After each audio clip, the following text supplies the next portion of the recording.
ശ്രീ പിണറായി വിജയൻ അടുത്ത തവണയും വരണമെന്നാണ് എൻ്റെ ആഗ്രഹം. അദ്ദേഹം ഇനിയും കുറേ കാലം കൂടി ഈ കേരളം ഭരിച്ച് ഇടതുപക്ഷം ഇല്ലാതാക്കണമേ എന്നാണ് എൻ്റെ അപേക്ഷ. തൃശ്ശൂർ എൻ്റെ ആഗ്രഹം സുരേഷ് ഗോപി ജയിക്കണമെന്നാണ്. BJPക്ക് പറ്റിയ വളക്കൂർ ഇവിടെ ഉണ്ടെങ്കിൽ പോലും അത് ഉഴുതു മറിച്ച് ഒരു കൃഷിയിടമാക്കാൻ നമ്മുടെ നേതാക്കന്മാർ കഴിഞ്ഞിട്ടില്ല. സത്യസന്ധമായ ഒരു വെട്ടിപ്പ് ഞാൻ ആദ്യമായിട്ട് കാണുന്നു. അടക്കുന്നു ഒരൊട്ടപ്പൊട്ടൽ, ആളെ കാണാനില്ല. ആത്മഹത്യയുടെ മുൻപിൽ നിൽക്കുന്ന ഒരുപാട് നിക്ഷേപരെ എനിക്കറിയാം. അവരെന്നോട് വന്ന് കരഞ്ഞ് പറഞ്ഞുകൊണ്ട് എങ്ങനെയെങ്കിലും രക്ഷിക്കണം ചേട്ടാ. വിട്ടു നിൽക്കുന്നതല്ല, ആരും അങ്ങോട്ട് അടുപ്പിക്കുന്നില്ല. നമസ്കാരം. കൊല്ലം തുളസി ചേട്ടൻ വീണ്ടും വാർത്തകളിൽ ഇടം പിടിക്കുകയാണ്. പക്ഷേ ഇത്തവണ രാഷ്ട്രീയമോ സിനിമയോ ഒന്നും അല്ല കാര്യം. ഇത്തവണ ജി ക്യാപിറ്റൽ എന്നൊരു തട്ടിപ്പ് കമ്പനിയിൽ കാശ് നിക്ഷേപിച്ചതിനെ തുടർന്ന് അദ്ദേഹത്തിൻ്റെ കാശ് 23 ലക്ഷത്തോളം രൂപ നഷ്ടമായി. ഇപ്പോഴത് ആ പ്രതികളെ പിടിച്ചിരിക്കുന്നു. അങ്ങനെയുള്ള വാർത്തയുമായിട്ടാണ് ഇപ്പോൾ വാർത്തകൾ തുളസി ചേട്ടൻ ഇടം പിടിച്ചിരിക്കുന്നത്. ചേട്ടൻ എങ്ങനെ സംഭവിച്ചു? ഇത്രയും കാശ് അവർ വിശ്വസിച്ചാണോ? അവരെ വിശ്വസിച്ചില്ല, അവരെ എനിക്കറിയില്ലതാണ്. പക്ഷേ സൗഹൃദങ്ങളുണ്ട്. ഞാൻ ജീവിതത്തിൽ ഏറ്റവും കൂടുതൽ ബഹുമാനിക്കുന്നതും ആദരിക്കുന്നത് സൗഹൃദങ്ങളെ. ഈ ഏറ്റവും നല്ല സൗഹൃദമാണ് ഏറ്റവും നല്ല സമ്പത്തെന്ന് വിശ്വസിക്കുന്ന ഒരാളാണ് ഞാൻ. ചെറുപ്പം മുതലുള്ള സൗഹൃദങ്ങളുണ്ട്, പഠിക്കുമ്പോഴുള്ള സൗഹൃദങ്ങളുണ്ട്, ജോലി സമയത്തുള്ള സൗഹൃദങ്ങളുണ്ട്, അങ്ങനെ പല സൗഹൃദങ്ങളുമുണ്ട്. അപ്പോൾ അങ്ങനെയുള്ള ഒരു സൗഹൃദ കൂട്ടായ്മയിൽ നിന്ന് കിട്ടിയ ഒരു സുഹൃത്ത് എൻ്റെ ഒരു നല്ലൊരു ആരാധകനായിട്ട് മാറി. അദ്ദേഹം ഒരു ഗായകനാണ്. അദ്ദേഹത്തിൻ്റെ കൂടെ ഞാനും ആരാധകനായിട്ട് മാറി. അദ്ദേഹം ഈ പറഞ്ഞ കുന്ത്രണ്ണത്തിൽ കൊണ്ട് ജി ക്യാപിറ്റലിനകത്ത് കൊണ്ട് അദ്ദേഹത്തിൻ്റെ ഒരു സുഹൃത്ത് കൊണ്ടിട്ട് ലക്ഷങ്ങൾ കോടികളൊക്കെ ആക്കി പാവപ്പെട്ടവനായിരുന്ന അയാൾ ഫ്ലാറ്റ് മേടിക്കുന്നു, വലിയ കാറ് മേടിക്കുന്നു, വലിയ എസ്റ്റേറ്റ് മേടിക്കുന്നു, വലിയ ലൈൻ കെട്ടിടങ്ങൾ മേടിക്കുന്നു ഒക്കെ പറഞ്ഞ് ബോധ്യപ്പെട്ടതിൻ്റെ മനസ്സിൽ ഈ പറഞ്ഞ എന്നെ കൊണ്ടിട്ട സുഹൃത്ത് എന്നോട് വന്ന് ശുപാർശ ചെയ്യുന്നു.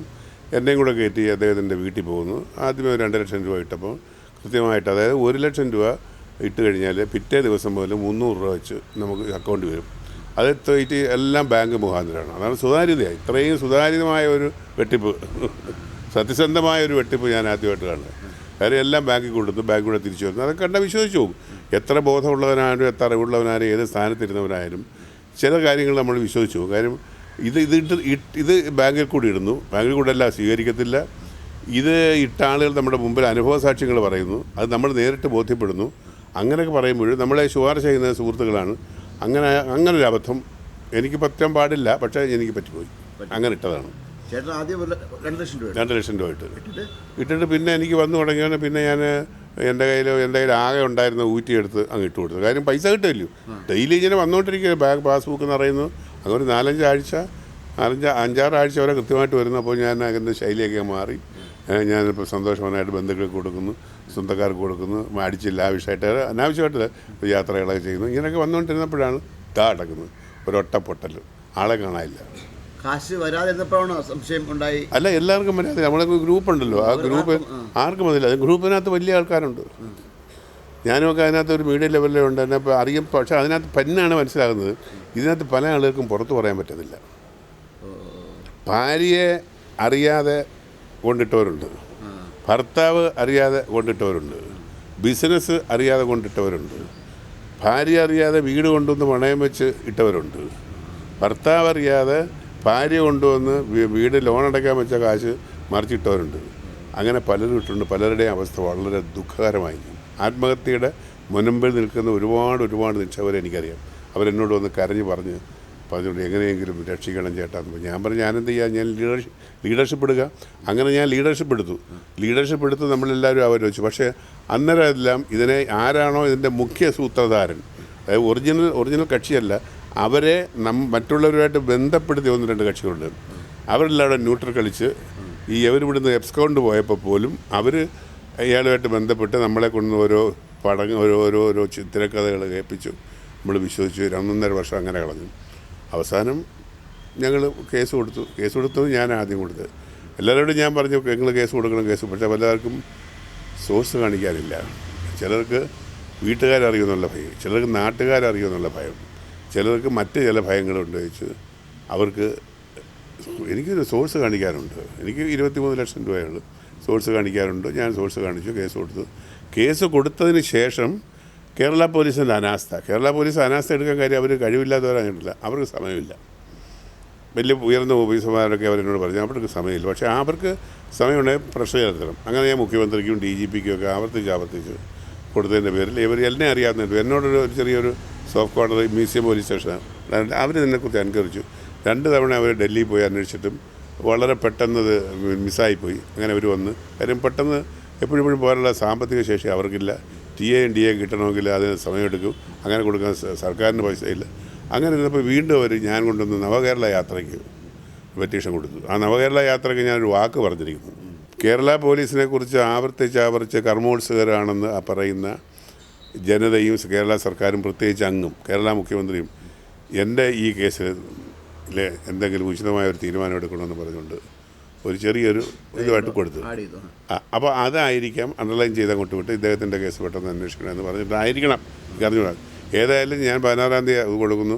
ഒരു 3-4 ദിവസം കഴിയുമ്പോൾ അന്വേഷകർ 3-ാമതോ 4-ാമതോ ആണെന്ന് തോന്നുന്നു ഡൽഹിയിൽ പോന്നു. ഡൽഹിയിൽ അവിടെ ആരുടെയൊക്കെ സഹായത്തോടെ ഈ മഹാസമുദ്രത്തിൽ നിന്ന്, ഡൽഹി എന്ന് പറയുന്ന മഹാസമുദ്രം അറിയാമല്ലോ, അവിടെ എവിടെയാണ് എങ്ങോട്ടാണെന്ന് ഒരു പിടിയില്ലാത്ത ആ മഹാസാഗരത്തിൽ നിന്ന് ഈ 2 കീടങ്ങളെ പറിച്ചെടുത്തുകൊണ്ട് ഇവിടെ കൊണ്ടുവന്ന് അറസ്റ്റ് ചെയ്ത് ഇപ്പം റിമാൻഡ് ചെയ്തിരിക്കുകയാണ്. ഒരു 3 വർഷത്തോളല്ലേ? 2021 ഞാനിട്ടത്. 21 ജനുവരി. അപ്പോൾ 2021, 22, 23, 2021 ആ 2021 ഞാനിട്ട് 21, 22, 23, 24 3 വർഷം. ഈ 3 വർഷത്തിനിടയ്ക്ക് ഞാൻ കിട്ടിയത് ഇവർ അബ്സ്കോണ്ട് ചെയ്ത് നടന്നത്. ഇവരില്ലാത്ത കഥകളെല്ലാം ഉണ്ടാക്കി. ആ കഥകളെല്ലാം ശരിയാണെന്ന് ഇവരെ കൊണ്ട് ആദ്യത്തെ ലിങ്കുകാർ ആദ്യമേ ഞങ്ങളിലേക്ക് ഇട്ടത് ലിങ്കുകാരാണ്. അവർ ലക്ഷങ്ങളുണ്ടാക്കി. അവരിപ്പോഴും ഞങ്ങളോട് സഹകരിക്കുന്നില്ല. അതാണ് ഏറ്റവും വലിയ രസം. പ്രതി എവിടെ വന്നപ്പോൾ പ്രതിയായിട്ട് അതിന് വളരെ ക്ലോസ് ആയിട്ട് സംസാരിക്കുന്നവരാ, നമ്മളായിട്ട് സംസാരിക്കാൻ പറ്റും. അപ്പോൾ അവരിപ്പോഴും അവരുടെ ഭാഗത്ത് നിൽക്കുന്നുണ്ട്. അല്ല അവരെല്ലാം എല്ലാം അറിയുന്നുണ്ടെന്നാണ്. അപ്പോൾ അവർ പൈസ തരണം. പൈസ അവിടെ കിടപ്പുണ്ടല്ലോ. ഈ പ്രതികളെ പിടിച്ചാൽ മാത്രമല്ലോ, കാരണം ചേട്ടനേക്കാളും കാശ് പോയ ആൾക്കാർ ഒരുപാടൊക്കെ ഉണ്ടാവുമല്ലോ. ഈ കാശ് തിരിച്ചു കിട്ടുമോ സാർ? അതായത് എൻ്റെ അറിവിൽപ്പെട്ടിടത്തോളം ഈ 65 ലക്ഷം രൂപ ഒരു വിജയലക്ഷ്മി എന്നും പറഞ്ഞൊരു സ്ത്രീ കൊടുത്തു. അവരിൽ അവസാനമാണ് കൊടുത്തത്. ഒറ്റ പൈസ പോലും കിട്ടിയിട്ടില്ല. 2.5 കോടി കൊടുത്ത ഒരു ഡോക്ടറുണ്ടെന്ന് പറയുന്നു. എനിക്ക് ഡോക്ടറെ ഞാൻ കണ്ടിട്ടില്ല. അതിനേക്കാൾ കൂടി കൊടുത്ത പൈസ ഉണ്ടെന്ന് പറയുന്നു. ഞങ്ങളുടെ ചെറിയ അറിവിൽ ഞങ്ങൾ 200 പേരോളം ഉണ്ട്. 30 കോടിയിൽ പരം രൂപകൾ വെട്ടിപ്പ് നടത്തുന്നുണ്ട്. 30 കോടിക്ക് പുറത്ത്.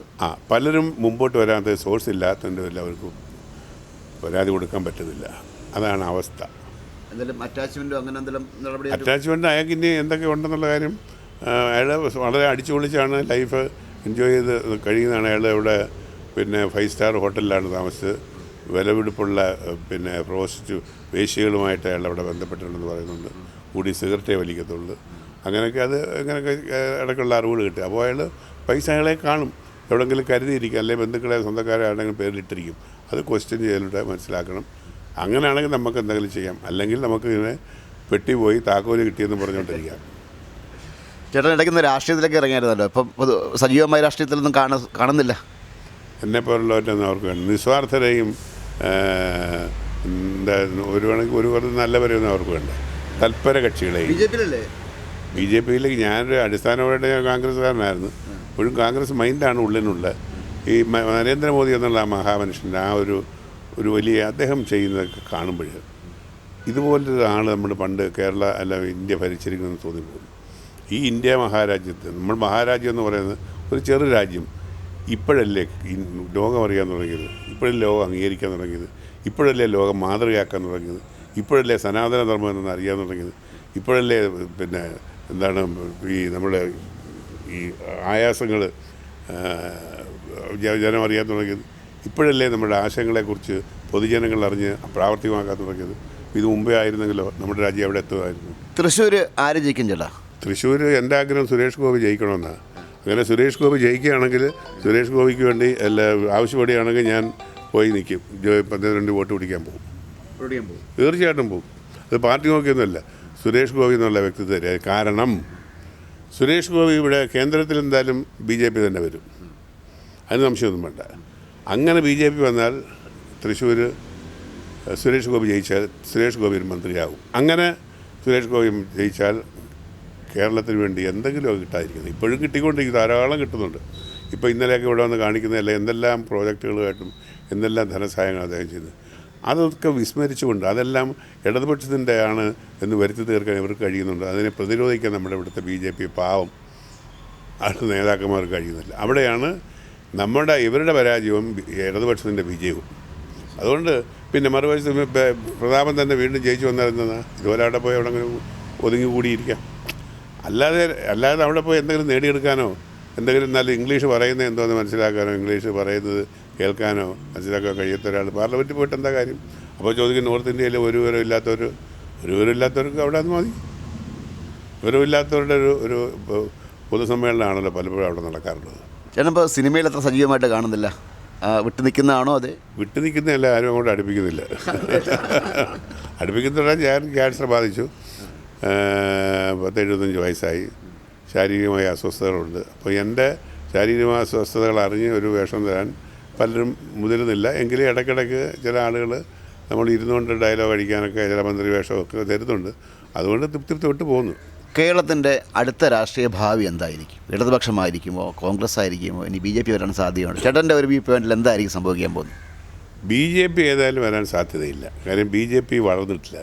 BJPക്ക് പറ്റിയ വളക്കൂറ് ഇവിടെ ഉണ്ടെങ്കിൽ പോലും അത് ഉഴുതു മറിച്ച് ഒരു കൃഷിയിടമാക്കാൻ നമ്മുടെ നേതാക്കന്മാർക്ക് കഴിഞ്ഞിട്ടില്ല. BJPയിലുള്ള നേതാക്കന്മാർക്ക് പാർലമെൻ്ററി മോഹം കൂടിപ്പോയി. ഇവിടെ അണികളെ വളർത്തുവാനും ഉദാഹരണം നല്ലോണം പ്രസംഗിക്കുന്ന ആൾക്കാർ പോലും BJPയിലില്ല. അങ്ങനെ പ്രസംഗിച്ചാണല്ലോ ഒരു നേതാവ് വലിയവനാകുന്നത്. പ്രസംഗിപ്പിച്ച ആളുകളെ കയ്യിലെടുക്കുമ്പോഴാണല്ലോ ഒരുത്തൻ നേതാവാകുന്നത്. അതിനുള്ള ആളുകളെ അവർ പാകപ്പെടുത്തി എടുത്തിട്ടില്ല. പ്രസംഗിക്കുന്ന ആളുകളൊന്നും അത്ര വിവരമുള്ളവരുമല്ല. അപ്പോൾ അതൊരു ഭാഗം. മറുഭാഗത്ത് ഈ കൂടുതൽ ആളുകളെ വളർത്തിക്കൊണ്ടുവരാൻ അവർക്ക് ആഗ്രഹമില്ല. എന്നെപ്പോലെ സെലിബ്രിറ്റികളായ ഒരുപാട് പേര് വന്നിട്ടുണ്ട്. ഞങ്ങൾക്ക് ഒരു ഇൻട്രഡക്ഷൻ്റെ ആവശ്യമില്ല. ഞങ്ങളെപ്പോലും എന്നെപ്പോലും വളർത്തിക്കൊണ്ടുവരുവാനോ ഒരു സ്പേസ് തരാനോ അവർക്ക് കഴിഞ്ഞിട്ടില്ല. അതുകൊണ്ടാണ് ഞങ്ങളിലേക്ക് മാറിയത്. എന്തിനാണ് ഇവിടെ കിടന്ന് ചവിട്ട് കൊണ്ട് ചാവുന്നത്? അത് കാരണം നമ്മളിലേക്ക് മാറി. പിന്നെ കേരളത്തിലെ ഇപ്പോഴത്തെ അവസ്ഥ അനുസരിച്ച് യാതൊരു കാരണവശാലും ഒരു 2-3 തവണത്തേക്കും BJP വരുമെന്ന് എനിക്ക് പ്രതീക്ഷയില്ല. കാര്യം ഉഴുതുമറിച്ച് വിത്തിട്ട് വളർന്നു വരാൻ സമയമെടുക്കും. ആ സമയമെടുക്കണമെങ്കിൽ ഇപ്പോഴുള്ള നേതാക്കൾ വഴിമാറിയെന്ന് കൃഷിക്ക് വേണ്ടി മാറി നിൽക്കണം. ഇപ്പോഴതല്ല അവർ വിള കൊയ്യാനായിട്ടാണ് അവർ നിൽക്കുന്നത്. പക്ഷേ വിള കൊയ്യുന്നത് ഇലക്ഷൻ നിൽക്കുമ്പോൾ കിട്ടുന്ന പൈസയ്ക്ക് വേണ്ടിയാണ്.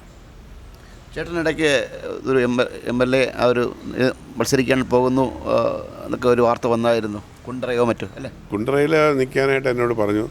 അവസാന നിമിഷം വരെ പറഞ്ഞു എനിക്കൊരു ചാവേറാകാൻ ആഗ്രഹിക്കാത്ത കാരണം, എനിക്കെന്നാൽ ശാരീരികമായ അസ്വസ്ഥത ഉള്ള കാരണം ഞാൻ നിന്നില്ല. എനിക്കങ്ങനെ താല്പര്യമില്ലായിരുന്നു. കാര്യം അറിഞ്ഞുകൊണ്ട് എന്തിനാണ് ചാവേറാകുന്നത്, അതുകൊണ്ട് മാത്രം നിന്നില്ല. പിന്നെ ജയിച്ചിട്ട് ജയിക്കത്തില്ലെന്നൊരു ഉറപ്പുണ്ട്. അത് കാരണം പിന്നെന്തിനാണ് നമ്മൾ 10 വോട്ട് കൊണ്ട് നാണക്കേടായിട്ട് നടക്കുന്നത്. നമ്മുടെ മുഖ്യമന്ത്രി പിണറായി വിജയൻ പറ്റി ചേട്ടൻ്റെ അഭിപ്രായം എന്താണ്? അദ്ദേഹം പോകുന്ന വഴി ശരിയാണോ, അല്ലെങ്കിൽ ഇങ്ങനെ തന്നെ മുന്നോട്ട് പോകണോ? എങ്ങനെയാണ് ചേട്ടൻ്റെ അഭിപ്രായം? അദ്ദേഹം ഇങ്ങനെ തന്നെ പോയെങ്കിലേ ഈ മാർക്സിസ്റ്റ് പാർട്ടി ഇടതുപക്ഷം ഇവിടെ ഇല്ലാതാകത്തുള്ളൂ. കാര്യം അദ്ദേഹത്തിൻ്റെ കർക്കശ നിലപാടുകൾ, അദ്ദേഹത്തിൻ്റെ ധാർഷ്ട്യം, ഒരു സ്വേച്ഛാധിപതിയുടെ സ്വഭാവങ്ങൾ, നോട്ടം, ഭാവങ്ങളെല്ലാം ഇതാണ് ഇവിടുത്തെ ഇടതുപക്ഷത്തിനെ ഒതുക്കിയിരുത്താൻ. ആ നോട്ടമാണ് ആവശ്യം. ഇവിടെ എല്ലാവരും പിന്നെ ഒരുപാട് അറിവുള്ള ആൾക്കാരാണ് ഇടതുപക്ഷത്തിലായാലും ഈ കൂടെ നിൽക്കുന്ന എല്ലാ പാർട്ടികൾക്ക് പോലും. അവരെയെല്ലാം ഒതുക്കിയിരുത്താൻ ഇദ്ദേഹത്തിനെ പറ്റും. വേറൊരു നേതാവില്ല. ഇപ്പോൾ മറ്റ് പാർട്ടിക്കാരുണ്ട്. പക്ഷേ ഇപ്പോൾ തന്നെ നമ്മുടെ സുധാകരനൊക്കെ എത്രയോ നല്ല ഇടക്കൊക്കെ തമാശകൾ പറയും കാര്യങ്ങൾ പ്രതികരിക്കുന്ന ആളാണ്. അദ്ദേഹത്തിനെയൊക്കെ എവിടെ തീർത്തുകയാണ്. ഐസൊക്കെ എവിടെ ഇരിക്കുന്നത്. അങ്ങനെ ഒരുപാട് നേതാക്കന്മാരെ സുഖമായിട്ട് മൂലയിലൊതുക്കി ആ പാർട്ടിയെ തൻ്റെ വരുതിക്കുള്ളിൽ നിർത്തിക്കൊണ്ടു പോകുന്ന സ്വേച്ഛാധിപതിയായ ഏകാധിപതിയായ ശ്രീ പിണറായി വിജയൻ അടുത്ത തവണയും വരണമെന്നാണ് എൻ്റെ ആഗ്രഹം. അദ്ദേഹം ഇനിയും കുറേ കാലം കൂടി ഈ കേരളം ഭരിച്ച് കേരളത്തെ ഇല്ലാതാക്കണം, കേരളത്തിൽ ഇടതുപക്ഷം ഇല്ലാതാക്കണമേ എന്നാണ് എൻ്റെ അപേക്ഷ. ഇത്രയും സമയം മറുനാടൻ മലയാളിയുമായി ചെലവഴിച്ചത് കൊല്ലം തുളസിച്ചേട്ടനാണ്. അദ്ദേഹത്തിൻ്റെ രാഷ്ട്രീയവും സിനിമയും അതുപോലെ തന്നെ ഇപ്പോൾ വന്നിരിക്കുന്ന വാർത്തയും ഒക്കെ ഞങ്ങളോട് ചർച്ച ചെയ്തു. മറുനാടൻ മലയാളിക്ക് വേണ്ടി ക്യാമറമാൻ JP-ക്കൊപ്പം ശ്രീജിത്ത് മാരാർ സൈനിങ് ഓഫ്.